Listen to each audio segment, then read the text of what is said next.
প্রিয় নির্বাচক, আপনারা কি শুনতে পাচ্ছেন? আমার শটগুলো কি আপনাদের কানে পৌঁছাচ্ছে?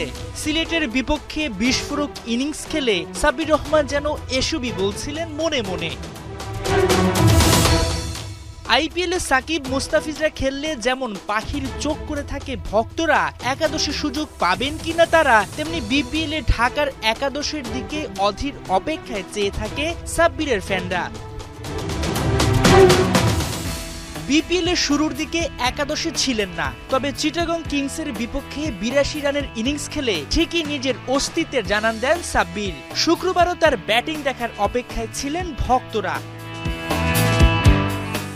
এদিন ব্যাট করতে নেমে জায়গায় দাঁড়িয়ে বিশাল বিশাল ছক্কা হাঁকান এ ঢাকাইয়া ব্যাটার। তার এক একটা শট যেন শতভাগ আত্মবিশ্বাসেরই বহিঃপ্রকাশ। গ্যালারি থাকা দর্শকদের উন্মাদনায় বলে দেয় সাব্বিরের শটগুলো কতটুকু দৃষ্টিনন্দন।